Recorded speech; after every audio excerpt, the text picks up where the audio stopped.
انڈے دینے والی مرغی اور پردیس میں رہنے والا شخص دونوں ایک برابر ہیں۔ جب تک مرغی انڈے دیتی رہتی ہے اس کی ویلیو ہوتی ہے، اور جب انڈے دینا بند کرتی ہے اس کو ذبح کر دیتے ہیں۔ پردیس میں رہنے والا شخص جب تک پیسے بھیجتا ہے اس کی ویلیو ہوتی ہے، پیسے بھیجنا بند کر دیتا ہے تو اس کے پچھواڑے پہ لات مار کے گھر سے نکال دیتے ہیں۔ شوہر سعودی عرب میں ہے اور پاکستان میں بیوی سے فون پہ بات کر رہا ہے۔ بیوی کہتی ہے کہ تمہارے بچے بڑے ہو رہے ہیں، اپنے مستقبل کے لیے کچھ سیونگ کر لو، تمہارے بہن بھائی سب مطلب ہی ہیں، تم سے ایسے ہی پیار نہیں کرتے، تم پیسے بھیجتے ہو تم سے پیار کرتے ہیں، آج تم پیسے بھیجنا بند کر دو نا، تم کو گھر سے لات مار کے نکال دیں گے۔ شوہر کو اتنا غصہ آتا ہے کہ کہتا ہے کہ تمہارا دماغ کام نہیں کرتا، تم ہر وقت مجھ کو میرے ماں باپ کے بھائیوں کے خلاف کرتی رہتی ہو۔ بیوی کہتی ہے میں سچ بات کرتی ہوں، آپ کو کڑوی لگتی ہے، اور شوہر نا غصے سے فون بند کرتا ہے اور کہتا ہے آئندہ مجھ سے فون پہ بات مت کرنا۔ وہاں جب بات کر رہا تھا اس کا روم میٹ سن رہا تھا۔ روم میٹ کہتا ہے بھائی کیا ہوا، آج بھابھی سے بڑا غصے میں بات کر رہے ہو؟ کہتا ہے اس کا دماغ خراب ہے، چار نہ سناؤں تو سمجھ نہیں آتی اس کو، ہر وقت مجھ کو میرے ماں باپ کے بھائیوں کے خلاف کرتی رہتی ہے۔ وہ کہتی ہے ہو سکتا ہے کچھ سچائی ہو اس میں۔ کہتا ہے یار آپ بھی کیسی بات کرتے ہو، میرے ماں باپ بہن بھائی میرے پہ جان چھڑکتے ہیں۔ وہ کہتا ہے تو کوئی مثال ایسی کوئی ہے تمہارے کبھی آزمایا ہے؟ کہتا آزمانے کی کون سی بات ہے؟ کہتا آزما لو۔ کہتا کیسے آزما لو مطلب؟ کہتا اس بار چھٹی کب جانا ہے؟ کہتے میرے پیچھے لگے ہوئے ہیں، سب سے چھوٹے بھائی کی شادی ہے تو کہہ رہے حاجی صاحب آئیں گے تو شادی ہوگی، حتیٰ کہ تم یہ حساب لگاؤ بیوی اس کی ہے، مجھ کو فوٹو بھیجی ہے میں نے پسند کی ہے تو انہوں نے ہاں کی ہے، مجھ سے پوچھے بغیر تو کوئی کام نہیں کرتے، تم اتنی دور کیوں جاتے ہو، گھر میں نل کا لگنا ہو نا تو مجھ کو فون کرتے ہیں حاجی صاحب گھر میں نل کا لگوانا ہے، کس طرف لگوائیں، تو جہاں میں کہتا ہوں وہاں لگتا ہے، اتنی میری بات کی ویلیو ہے۔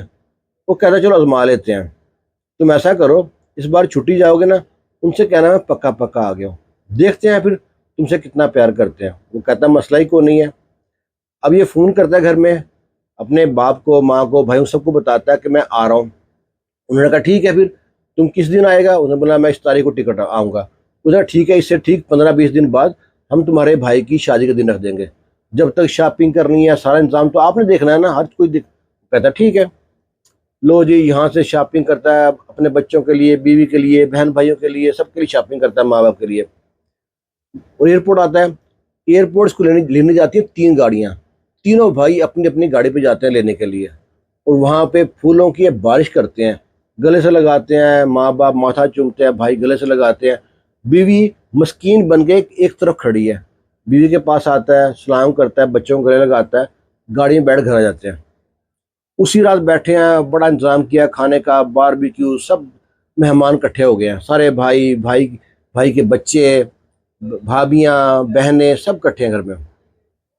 تو باتوں باتوں میں بات نکل آئی، وہ کہتا ہے بھائی کہتا ہے کہ میرے دوست نے نا ٹریول ایجنسی کھولی ہے، تم کو جب واپس جانا ہو نا مجھ کو بتانا، تمہاری ٹکٹ میں وہاں سے کراؤں گا اور سستے میں کراؤں گا اور ونڈو والی کراؤں گا۔ تو وہ جو پردیسی ہے نا وہ کہتا ہے یار بھائی پتہ اصل میں کیا، ٹکٹ کا رہنے دو۔ کہتا کیوں؟ کہتا میں نا پکا پکا ہی آ گیا ہوں۔ وہیں پہ سب کے منہ لٹک گئے، اس کو دیکھتے ہیں۔ کہتا کیا کہہ رہے ہیں بھائی آپ؟ کہتے یار 16 سال ہو گئے ہیں باہر، اب میرے بچے بڑے ہو رہے ہیں، اب میری بیوی کے کنٹرول میں نہیں رہتے، جھگڑا کرتے ہیں، باہر جاتے ہیں، تو بیوی کہتی ہے خود سنبھال لو آ کے۔ وہ کہتا ہے بھائی آپ کا دماغ خراب ہو گیا، اپنی بیوی کی باتوں میں لگ کے آپ ہماری بھی ناک کٹاؤ گے، آپ کوئی رن مری تھوڑی ہو، آپ تو اصلی مرد ہو، ایسی باتیں نہیں کرتے، آرام سکون سے جائیں، بچوں کو ہم سنبھال لیں گے۔ کہتا نہیں یار بس بہت ہو گیا، اب میں واپس نہیں جاؤں گا، تو یہیں کاروبار کروں گا۔ لو جی وہاں پہ باپ نے کہا بیٹا تمہارا دماغ خراب ہے، پاگلوں کی بات کرتا ہے، جو لوگ یہاں رہ رہے ہیں وہ ڈنکی لگا کے سمندر کے راستے اسمگلنگ کے طریقے سے باہر جانا چاہتے ہیں، اور تم چلتا کاروبار چھوڑ کے یہاں پہ آنا چاہتے ہو۔ اور بیٹا ایک ہی ضد تھا، نہیں میں واپس نہیں جاؤں گا۔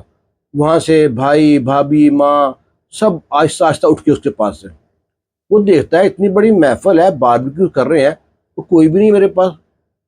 بیوی اس کو بھی اٹھا کے لے کے آئی کمرے میں، لوگ کمرے میں لے کے آ گئی۔ اب شوہر کو سمجھ آ رہی تھی کہ میرے ساتھ ہو کیا رہا ہے۔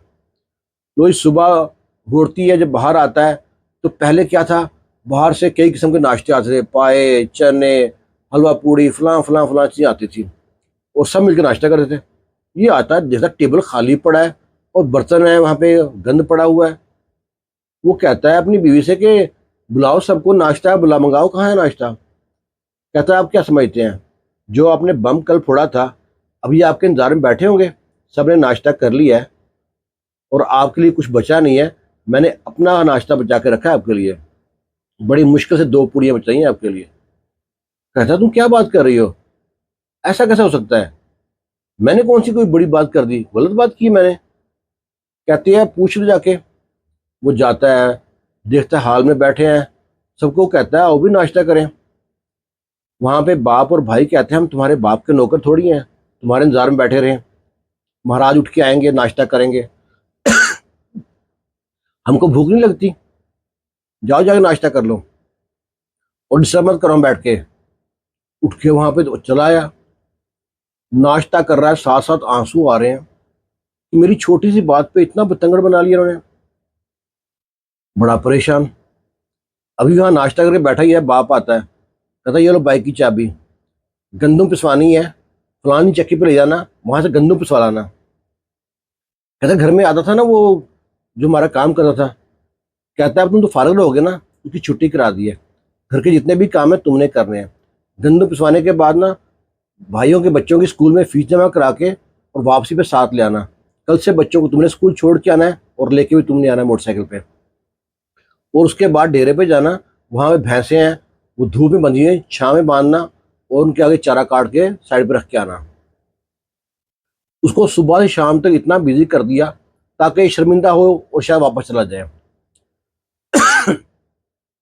اور یہ تو جاتا ہے، گندم پسا کے لاتا ہے، آٹا لے کے آتا ہے، بھائی بچوں کو لے کے آتا ہے، فیس جمع کرا کے آتا ہے، ڈیرے پہ جاتا ہے، شام تک آیا تو کمر اس کی جناب تختہ بن گئی، درد کرے ہائے ہائے کرے۔ اپنے باپ کے پاس آیا، وہاں باپ بیٹھا ہے، ماں بیٹھی ہے، بھائی بیٹھے، ان سے کہتا ہے کہ نا آپ کا رویہ دیکھ کے میں بہت شرمندہ ہوں، مجھے بہت شرم آ رہی ہے کہ آپ میرے ساتھ ایسا کر رہے ہو، اگر اس طرح ہی کرنا ہے تو مجھ کو میرا حساب دو۔ باپ کہتا ہے کس بات کا حساب، میں نے 16 سال آپ کے لیے لاکھوں روپے کمائے ہیں، مجھے حساب دو، جو پیسے آپ کے پاس ہیں مجھ کو دو، میں کوئی کاروبار کروں، میرے پاس تو کوئی پیسہ نہیں ہے تو میں پیسے آپ کو بھیجتا رہوں۔ باپ کہتا ہے تیرا خون سفید ہو گیا، باپ سے حساب مانگتا ہے، شرم نہیں آتی، اس دن تو بڑا کیا تھا۔ کہتا ہے شرم کی کون سی بات ہے، میں نے پیسے بھیجے ہیں، اب میرے پاس پورا ریکارڈ ہے، بینک سٹیٹمنٹ ہے، مجھے دیں حساب، میں کچھ کاروبار کروں۔ وہ کہتا ہے کوئی حساب نہیں ہے، اور آئندہ اس موضوع پہ بات کی نا تو دھکے کے گھر سے نکال دیں گے۔ وہ کہتا ہے پھر میں یہاں پہ کیا کروں گا، ہم نے تم سے کہا تھا کہ چھوڑ کے یہاں پہ آ کے بیٹھو۔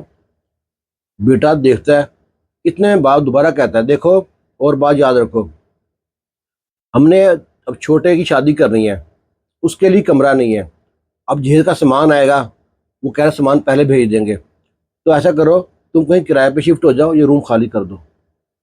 لڑکا ہکا بکا، ابو جی آپ سوچو میں نے پورا گھر میرے پیسوں سے بنا ہے اور مجھے گھر سے نکال رہے ہو، آپ چھوٹے کے لیے بندوبست کرو کرائے پہ۔ کہتا ہے چھوٹا بیوقوف نہیں ہے، تو بیوقوف ہے جو اپنی بیوی کی باتیں سنتا ہے، کان کا کچا انسان نہ ہو تو رن مرید، اور 2 4 گالیاں اس کو دیتے ہیں، 2 4 گالی اس کی بیوی کو دیتے ہیں۔ وہ شرمندہ ہو کے نا اپنے کمرے میں آتا ہے، باتھ روم میں جا کے اکیلا روتا ہے کہ میں نے کیا عذاب کر دیا، میں نے کیوں کہا ان سے کہ میں چھٹی آ رہی ہے، پکا آ گیا ہوں۔ بیوی سے بھی کچھ نہیں کہہ سکتا، بیوی سے کہے گا تو بیوی بھی کہے گی میں نے تمہیں پہلے کہا تھا۔ لو جی اپنا سامان اٹھاتا ہے وہاں سے، وہ کرائے پہ شفٹ ہو جاتا ہے۔ جب کرائے پہ شفٹ ہوتا ہے کچھ دن بعد گھر میں شادی کا فنکشن شروع ہو گیا، اور یہ انتظار کر رہا ہے کہ مجھ کو نہ بلایا شادی پہ، کہ آپ مجھ سے پوچھ بھی نہیں رہے۔ اتنے میں نا ایک دوست بتاتا ہے، اس کے ملنے جاتا ہے تو دکان پہ کارڈ رکھا تھا شادی کا۔ کہتے ہیں شادی کارڈ اس کا ہے، کہتے تمہارے بھائی کی شادی ہے اور تمہارا نام ہی نہیں ہے اس کے اوپر، کہتا میرا نام نہیں ہے۔ وہ شادی کارڈ کھولتا ہے تو کارڈ کے اوپر باقی سب بھائیوں کے نام ہے، باپ کے، چاچے تائے سب کے نام ہے، جو پردیسی تھا اس کا نام نہیں تھا۔ اس کی آنکھوں میں آنسو آ گئے، وہاں پہ آنسو چھپا کے گھر آتا ہے، بیوی کو آپ بتاتا ساری، بیوی تسلی دیتی ہے، کہتی ہے پریشان کیوں ہوتے ہیں، اب ٹینشن مت لیں، اب نہیں جائیں گے تو کون سی بڑی بات ہے۔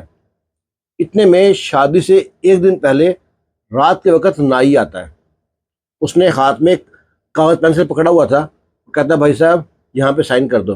کس بات کے، کہ آپ اس گھر سے ایک آدمی کو بلایا، کل ولیمے پہ آپ کے بھائی کے. کہتا ہے ایک آدمی کو؟ کہتا بس ایک آدمی کو بلایا یہاں پہ سائن کر دیں تاکہ کھانا پوری ہو جائے. بیوی سے کہتی ہے کہ آپ وہاں مت جانا مت، کیونکہ وہ لوگ آپ کو اکیلے کو بلایا، لازمی ذلیل کریں گے آپ کو. کہتا نہیں میں جاؤں گا. لو جی یہ شادی پہ چلا گیا. شادی میں پہنچا ہے، وہاں پہ اسٹیج پہ سارے بھائی بیٹھے ہیں، باپ چاچے تائے بیٹھے ہیں. کسی نے لفٹ نہ کرائی. ایک عام سے ٹیبل پہ جا کے بیٹھ گیا. وہاں پہ جو اور لوگ بیٹھے تھے اس کو دیکھ کے اٹھ گئے. یہ اکیلا بیٹھا ہے، کوئی کھانا نہیں پوچھ رہا، کوئی ملنے نہیں جا رہا، اکیلا بیٹھا ہے.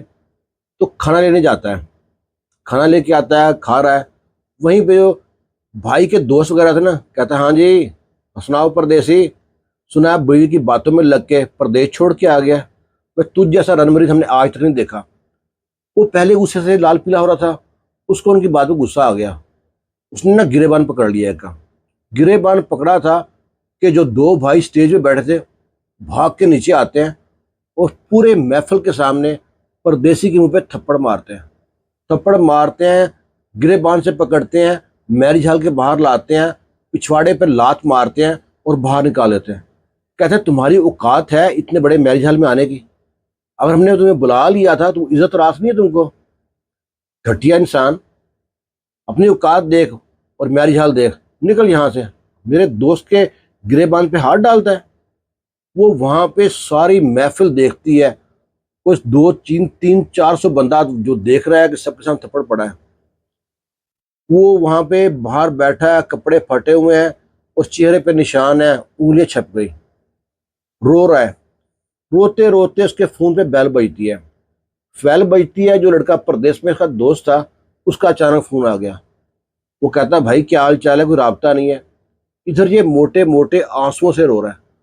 کہتا بھائی میں کیا بتاؤں، آج سب کے سامنے میرے بھائی نے مجھ کو تھپڑ مارا، لات مار کے میرے گھر سے باہر نکال دیا. میرے بھائی نے شادی کارڈ میں میرا نام تک نہیں لکھایا اور ولیمے پہ بلایا صرف مجھے اکیلے کا آدمی کو، میری فیملی کو بھی نہیں بلایا، جن کے لیے میں نے اتنا کچھ کر دیا. کہتا ہے بس پھر کون جیتا شرط؟ کہتا ہے شرط کی بات جیت، میں تو زندگی ہار گیا ہوں. کہتا کیا کرنا ہے؟ کچھ پیسے چاہیے خرچے؟ کہتا خرچے؟ کہتا پیسے سے بینک بھرا ہوا ہے، بات پیسے کی نہیں ہے. اتنے گھٹیا لوگ کیسے ہو سکتے ہیں؟ میرے خون کے رشتے ہیں. وہ کہتے ہیں ناخن سے، ماں سے ناخن جدا نہیں ہو سکتا، کیسے ہو سکتا ہے یہ؟ وہ کہتا جو ہو گیا سو ہو گیا. تو آنا چاہتا ہے؟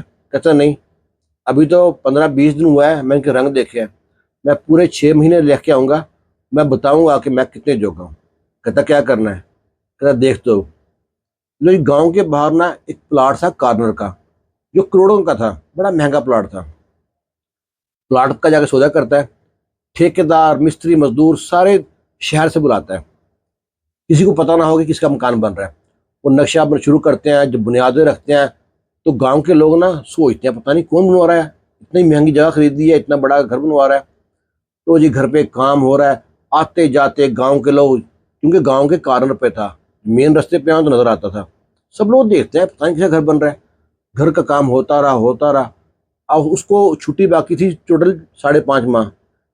تو وہ پورے اس کا انتظار تھا کہ 5.5 ماہ کے جب گھر بن جائے. لو جی گھر بن رہا ہے، ہر کوئی دیکھ رہا ہے کہ کتنا زبردست گھر ہے، کتنا پیارا گھر ہے، لگتا ہے کوئی بہت بڑی اسامی ہے. اس کے بھائی بھی دیکھتے ہیں، بھابیاں بھی آ جا دیکھتے ہیں، باپ ماں بھی دیکھتے رہتے ہیں، اور نا سمجھتے سے پوچھتے ہیں گھر کا مالک کون ہے. وہ کہتے ہیں ہم نہیں جانتے، کیونکہ سارے بندے باہر کے تھے، ان سے منع بھی کیا ہوا تھا. تو یہ گھر کمپلیٹ ہو گیا. اب گھر کے باہر لان ہے، چھوٹا سا پارک ہے، لائٹنگ بڑی زبردست ہو رہی ہے. اور اس نے نا جتنے بھی گاؤں کے غریب لوگ تھے سب کو انوائٹ کیا تھا کھانے کے لیے. سب لوگ آتے ہیں وہاں پہ اکٹھے ہو کے دیگیں پک رہی ہیں اور باہر فیتا کاٹنے کے لیے. جب ایک گاڑی آ کے رکتی ہے نا، بڑی سی گاڑی، اس میں سے جب پردیسی باہر نکلتا ہے تو گاؤں والے وہاں پہ دیکھتے ہکا بکا کہ یہ تو ہمارے اپنا گاؤں کا لڑکا ہے، یہ فلانے کا بیٹا ہے. اور جب ان کی آنکھیں کھلتی ہیں وہ جا کے فیتا کاٹتا ہے. جب فیتا کاٹنے سے پہلے نا جو دوست پردیس میں تھے سب کو انوائٹ کیا ہوا تھا کہ سارے آؤ یہاں پہ، میرے دوست جتنے بھی ہیں جنہوں نے سعودیہ میں رہ کے مدد کی تھی اس کی. وہ فیتا کاٹتا ہے، پھر اپنی گاڑی سے دروازہ کھولتا ہے پیچھے سے، اس کی بیوی نکلتی ہے، بچے نکلتے ہیں، سب کو لے گھر میں داخل ہوتا ہے. تو جی یہ بات پورے گاؤں میں جنگل کی آگ کی طرح پھیل گئی. اب تو بھائی اور بھابھی اور جناب ماں اور باپ اپنے بال نوچے کہ ہم نے یہ کیا ظلم کر دیا. سونا دینے والی جو مرغی تھی اس کو ہم نے ذبح کر دیا. اب کسی کو کیا منہ دکھائیں گے؟ ہم نے تو اس کو معافی بھی نہیں مانگ سکتے. 300-400 لوگوں کے سامنے تھپڑ مارے تھے، اس کو دھکے دے کے باہر نکالا تھا. لو جی پھر بھی نا، جب شام ہوتی ہے اپنے لان میں بیٹھا ہے، بہت سے دوست احباب آئے ہوئے تھے باہر باہر دوسرے شہروں سے. ادھر اس کا بھائی ماں بھابیاں بچے سب آتے ہیں، اور گیٹ سے جب انٹر ہوتا ہے نا تو بھائی ہاتھ جوڑ کے معافی مانگ رہے ہیں. ہمیں معاف کر دو، ہم سے بڑی غلطی ہو گئی تھی، ہمارے فلانے نے کان بھر دیے تھے، ہم کان کے بڑے کچے تھے، آپ جیسے نیک انسان کو ہم نے تھپڑ مارا، میرے ہاتھ کیوں نہیں ٹوٹ گئے، میں مر کیوں نہیں گیا. اپنے آپ کو گالیاں دے رہے ہیں. بھائی دیکھ کے مسکرا رہا ہے کہ دیکھو کیسے رنگ بدلتے ہیں گریڈ کی طرح. اس نے کہا جی ویلکم جی، آئیں کھانا کھائیں بیٹھیں، پر باقی یہاں تک ہی ہے، آپ کے لیے صحن سے آگے نہیں جا سکتے. لان تک بیٹھیں کھانا کھائیں، کبھی ملنا ہو تو یہاں تک. جو میرے ساتھ ہو چکا ہے نا وہ بہت ہے، اور میں برداشت نہیں کر سکتا. اور پردیسی اس وقت وہاں سے اکڑ کے جب نکلتا ہے نا تو پیچھے جو ہوتے ہیں جتنے بھی رشتے دار ان کی جان نکلتی ہے. پردیسیوں کو بھی نا انسان سمجھ لیا کرو، کیونکہ پردیسی جب یہاں رہتا ہے نا روکھی سوکھی کھاتا ہوگا ہے، ہو سکتا ہے ایک بار کھانا بنائے اور 2 دن کھائے، اور جب بھی گھر فون کرتا ہے نا پوچھتا ہے تو کیا کہتا ہے جی ماں باپ بیوی بچے، یہ آج ہم کو پیزا کھانے کا دل کر رہا تھا، بچوں کو بریانی کھانے کو دل کر رہا تھا، فلان چیز بنا لی فلان چیز بنا لی ہے. شاید یہاں پہ مٹن کھایا بھی پردیش کو مہینہ ہو جائے. تو اتنا بھید بھات مت کیا کرو، واللہ دل ٹوٹ جاتا ہے. بہت سے لوگ جو کورونا میں گئے تھے نا ان کے ساتھ بہت بری ہوئی تھی. یہ ایک واقعہ ہے، اس کے بارے میں آپ کی رائے کا انتظار کریں گے. اللہ حافظ.